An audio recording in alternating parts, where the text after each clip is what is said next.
नमस्कार। कभी ऐसा महसूस हुआ है कि हम सब एक दौड़ में हैं, एक ऐसे मैं को बचाने की, उसे बेहतर बनाने की कोशिश कर रहे हैं जो अंदर से हमेशा अधूरा सा महसूस करता है। आज हम इसी भ्रम से पर्दा उठाने की एक यात्रा पर निकलेंगे। ये यात्रा है एक अलग मैं होने के एहसास से लेकर अपने असली स्वरूप को पहचानने तक की। और ये एक ऐसी समझ है जो हमारे जीने के तरीके को पूरी तरह से बदल सकती है। जरा एक पल के लिए इस सवाल पर गहराई से सोचिए।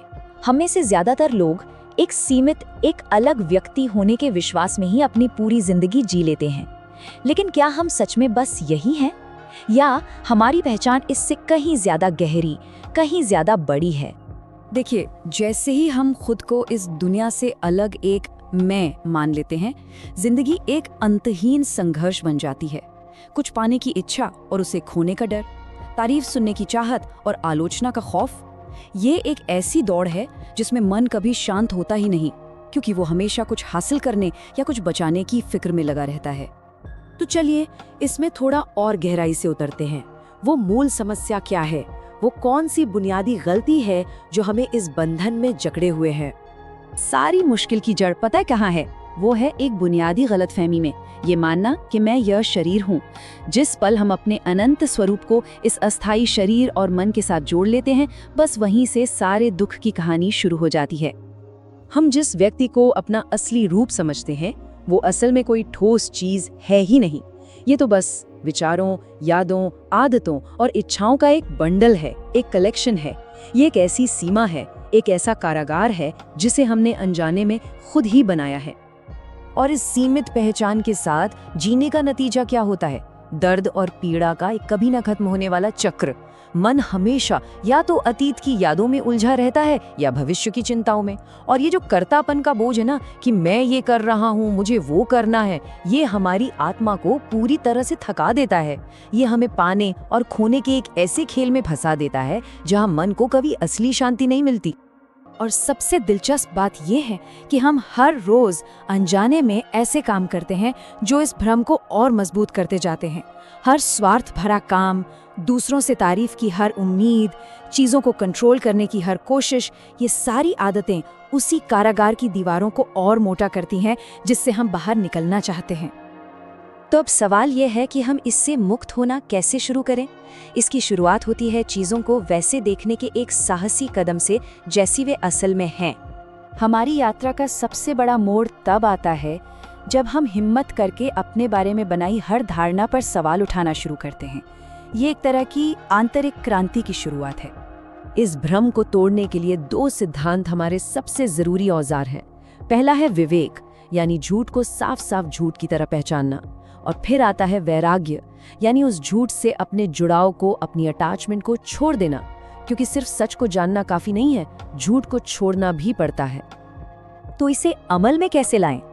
ये एक तरह की आंतरिक खोज है। पहला कदम, मैं हूं की जो शुद्ध भावना है, जो सिर्फ होने का एहसास है, उसे मैं ये हूं या मैं वो हूं से अलग करें। दूसरा कदम, उन सभी चीजों को नकारें जो आप नहीं हैं। ये शरीर, ये विचार, ये भावनाएं, ये सब आते जाते रहते हैं। और तीसरा कदम, बिना किसी शब्द या कॉन्सेप्ट के बस उस मैं हूं के एहसास में टिके रहें। अब हम इस यात्रा के एक बहुत ही जरूरी और कह सकते हैं कि विरोधाभासी पड़ाव पर आते हैं।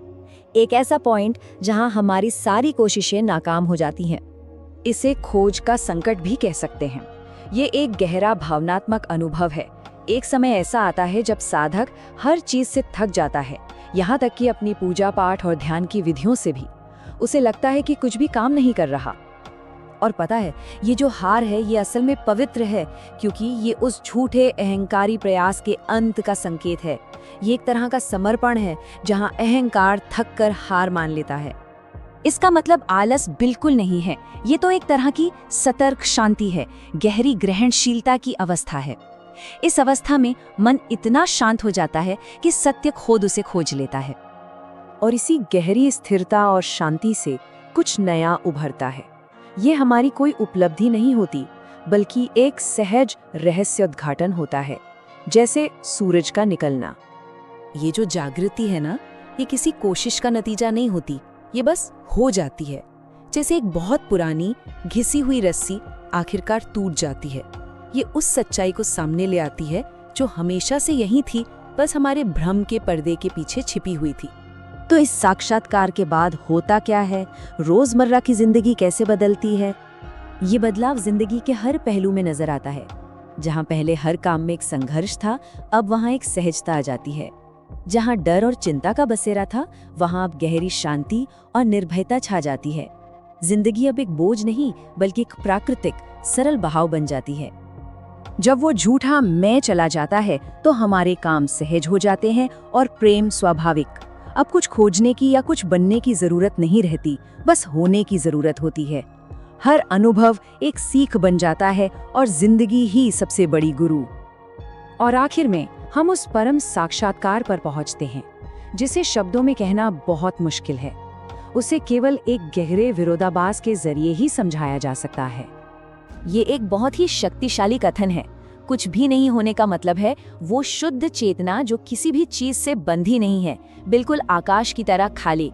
और सब कुछ होने का मतलब है वो असीम प्रेम जिसमें ये सारी सृष्टि मौजूद है, जैसे आकाश में मौजूद तारे, बादल और सूरज, और जीवन इन दोनों के बीच सहजता से बहता है।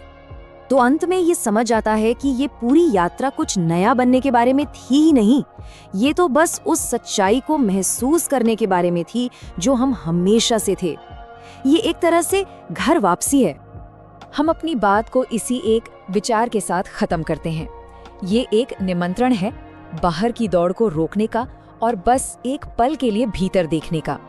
क्या पता जिस शांति और पूर्णता की तलाश हम बाहर कर रहे हैं वो हमेशा से यहीं हमारे भीतर ही मौजूद थी।